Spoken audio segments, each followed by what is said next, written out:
24, Driving Business.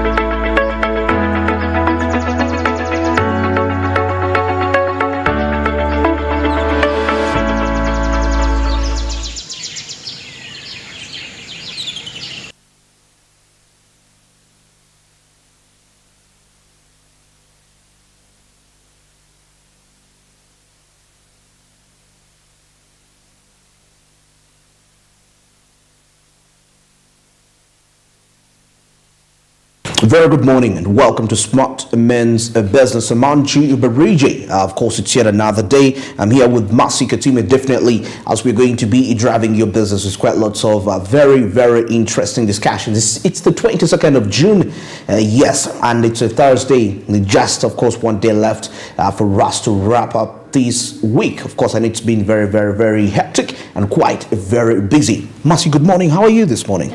Good morning, Andrew. Good morning, East Africa and the entire globe, of course.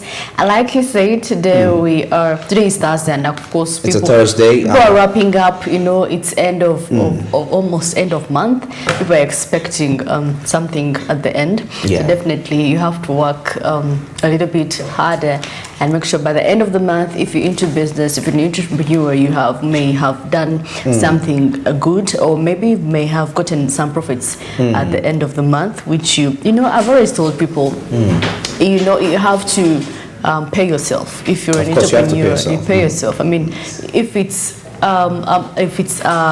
you've done a profit, probably you could be like, oh, let me get a certain amount and get myself something for remembrance. Anyway, it's your daily Kickstarter STARTIMES business, and we're here to give you the very best. Stick around. All right, and of course, right about now, let's get into our morning call as we take a look at what's really transpiring in there shortly.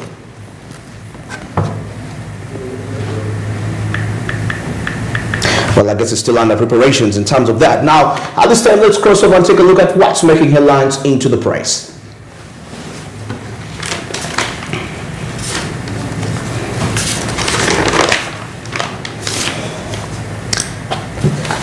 All right, Masi, you have the Daily Monitor, I have the New Vision in here, and of course I can take a look, quite a lot of aspects which are transpiring in there. I'm seeing the New Vision here. We see the land officers raided, and of course vital files have been stolen. In regards to that, well, that is something so sad. And of course, we see Uganda and African Union begin Somalia pull out from that perspective. And of course, here in corruption, we see OPM boss charged over 3 billion shillings loss. And Museveni, of course, rejects sports bill.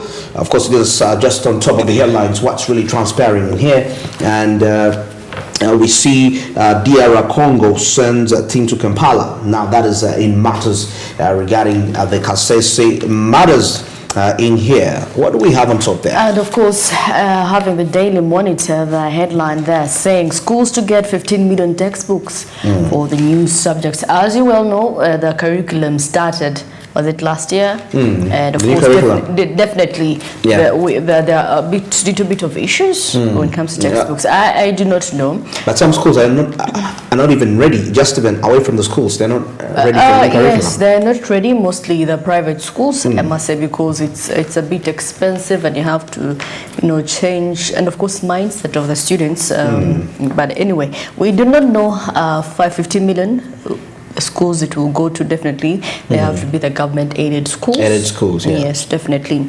And of course, Rwandans rush to Uganda after COVID tests are dropped. And of course, another Kasese attack victim dies.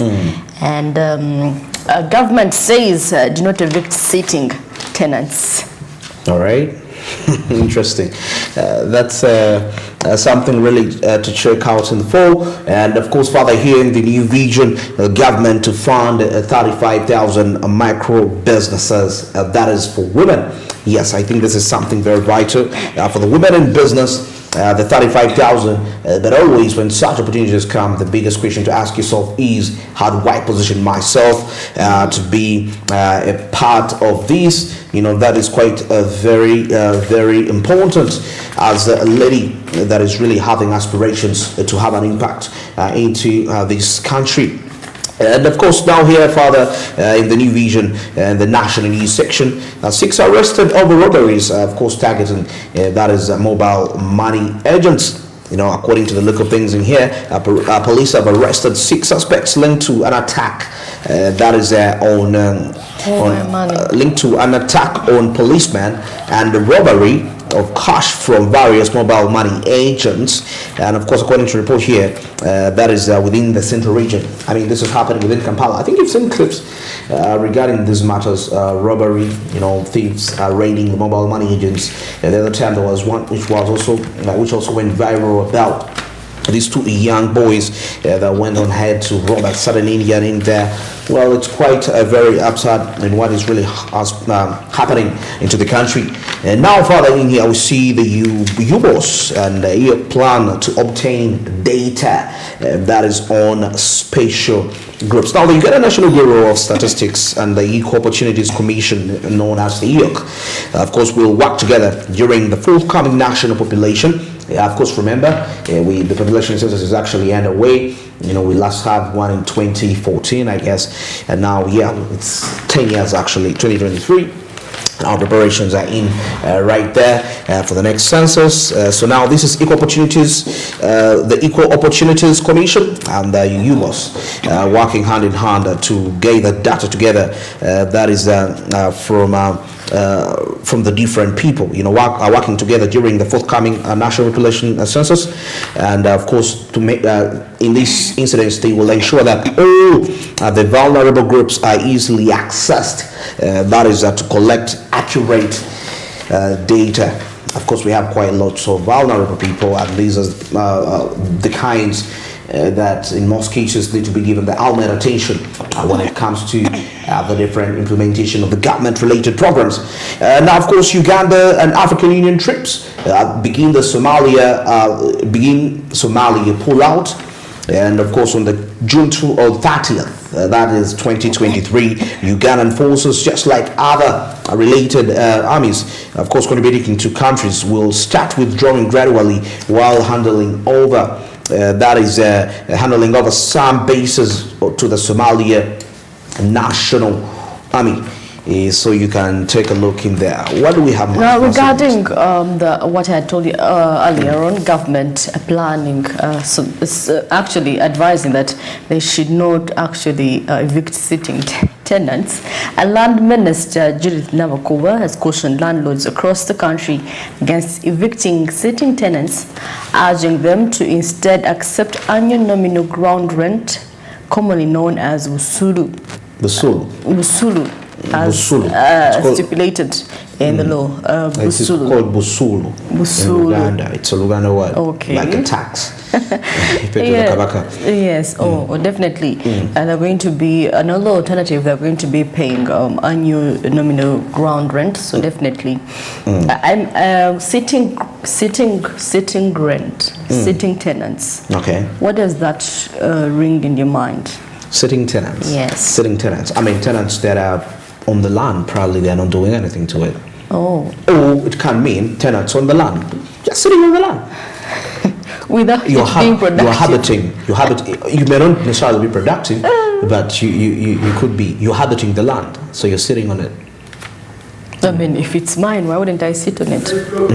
Anyway, security loopholes exploited by thugs in mobile money attacks. Like he had read over there, attacks have been on mobile money. Actually, these things have been ongoing. It's just that sometimes security comes in and puts it out there. But these things have been happening. People have been robbed. Robbed, money, yeah. Majority money, of people majority, are and of robbed on a course, daily basis. and of course, the fact that maybe this because cases have been increasing, but people have been reporting, and I mean, they come and break into your kiosk, and you even don't know what to say. You don't know what to say. Some have guns, and they shoot you if you try to resist. And of course, what is schools happening. in Kasese district have been ordered to reopen despite the ADF attack. And of course, the fact that security has been deployed there, definitely students have to go back to school. I'm trying to imagine now, like that school that was attacked, if those students went back really to study, how would it? I mean, the trauma that will be. I do not think they're ready to go back to school. I mean, the trauma, the three survivors in the school. So it all brings up this whole tension. And if you were a student, you couldn't talk back. Of course, the neighboring schools are also in tension. The neighboring schools, after hearing that, and because anyway, I don't want to get deep into that, but of course deploying the forces into the school, yet the school was attacked. During the time the school was attacked, the barracks, the military barracks was closed in there, was just 1.5 kilometers away. So I mean, it still calls for lots of threats, but also I feel like even the schools should take some sort of a responsibility when it comes to security. I mean, that awakening, sometimes maybe that is something which wasn't really taken into serious consideration. That we should also start to consider that particular aspect. And of course, corporations are asking government for one regulator. They're calling for one regulator instead of cooperatives. Cooperatives are requesting for one regulator.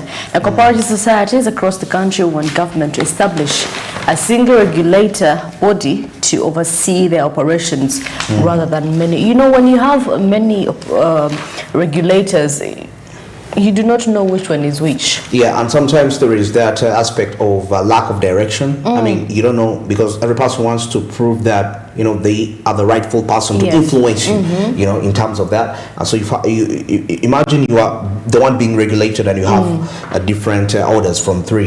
I mean, that becomes very confusing. We've said it in government. Yes. Yes, definitely. Government partners with cotton steel firms. Now, that is in Iganga. A government, through the Presidential CEO Forum, is partnering with private firms to drive value addition in cotton and steel industries. This is aimed at boosting the country's competitiveness to grow export revenues from value-added products. This is quite interesting, and of course the fact that we are really embracing value addition, and the fact that forums like this are coming up to partner with people into cotton and steel. And steel, very true, very true, very potential aspects in there. And now, further into the new vision, President Museveni rejects the sports bill, and of course, according to the look of things here, the president has rejected the National Sports Bill 2023, and that was recently passed by Parliament. If that is citing several clauses that need to be reviewed, that's according to the president. But definitely, we shall be getting to understand further aspects on how how best this law can be rephrased by the different stakeholders in Parliament to make sure that it can actually be accepted by the president. Of course, we see here further into this report that the bill also provides punitive action. That is for individuals who commit offense in illegal participation in sports activities. All that clauses are stipulated. Here very clear. In Daily Monitor, they're giving you reason as to why Uganda is your best choice when it comes to tourism. If you want to have there was a question planning on hosting the next big meeting or international conference. Please, let it be the Pearl of Africa. You could actually come for a conference and get to explore numerous and beautiful things other than coming for just a conference and leaving. And of course, there is something about tourism. There is it brings out the adventure part of you. The tourism, yeah, it brings out that. Just imagine you're crossing over Lake Bunyonyi and you're zip lining. It gets your blood active and running.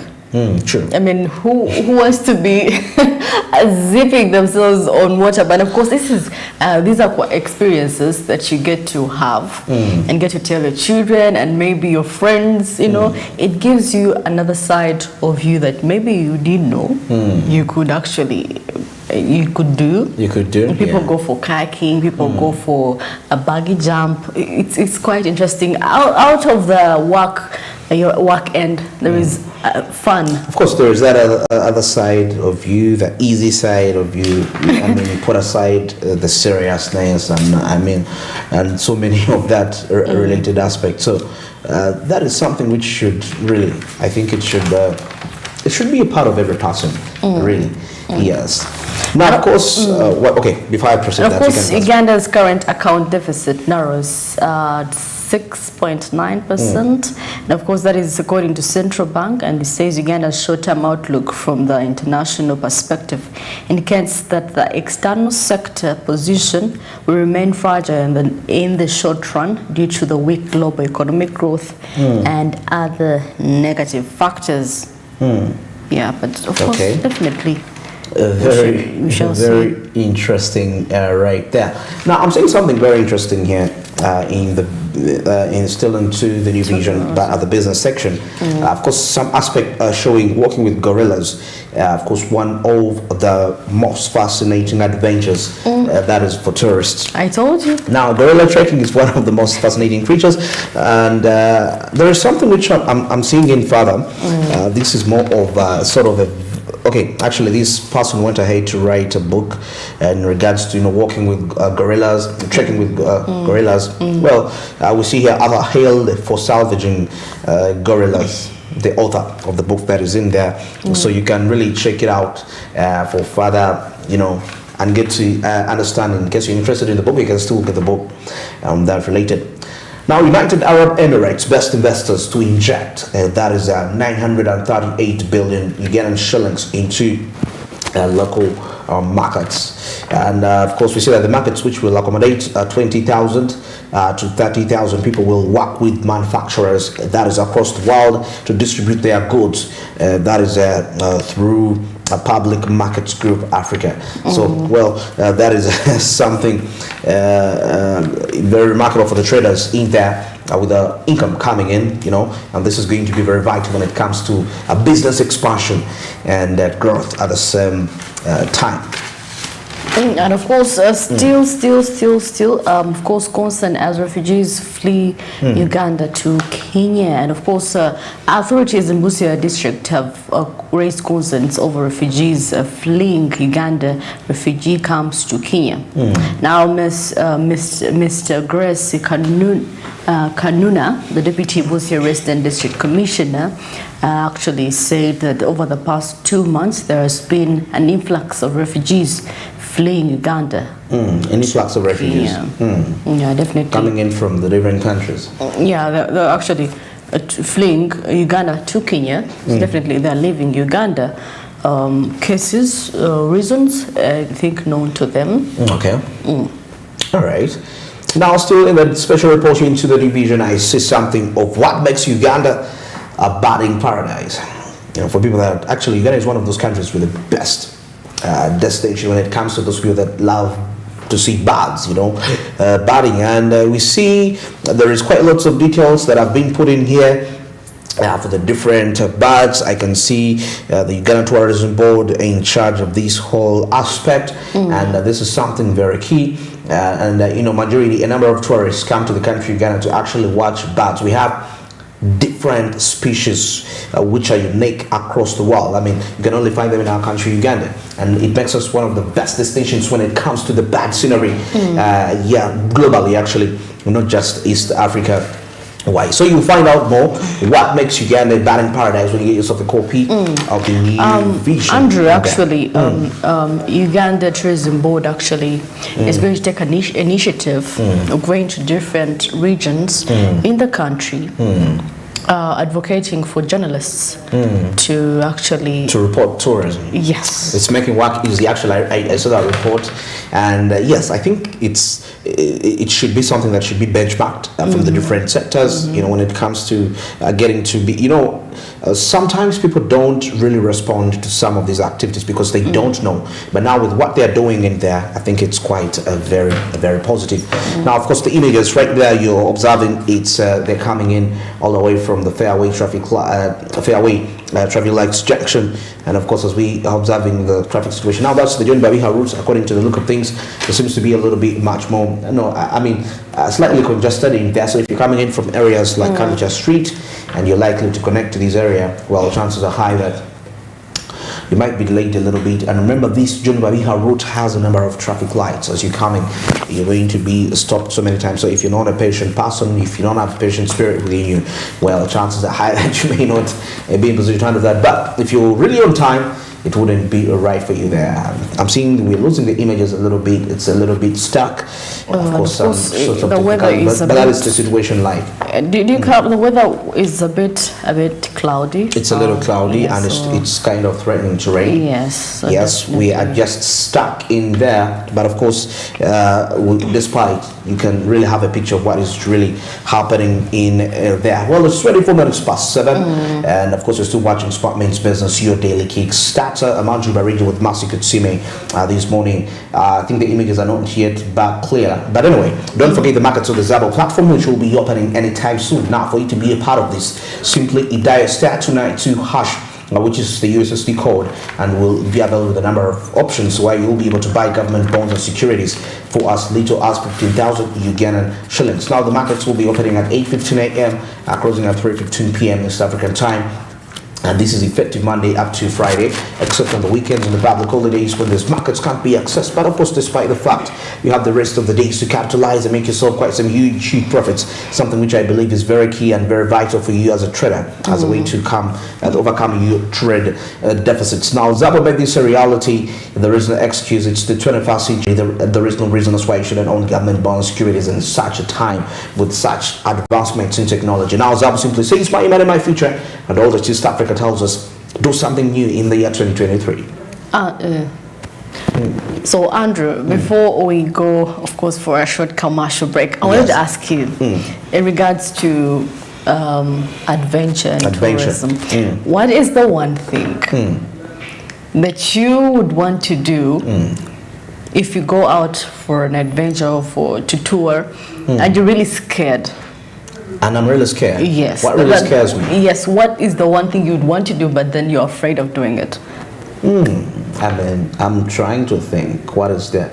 Okay. Should I mean that thing should also be adventurous? Yes, definitely, because you're going for an adventure. I mean.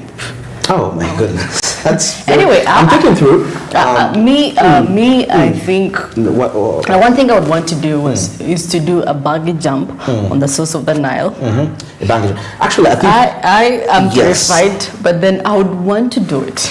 I think I'm also terrified of that. Actually, I was just trying to find a way to rephrase it. The distance. The distance. I've seen people going for it and screaming, and I'm like, wow. I think I would go for that, but I don't think I would go.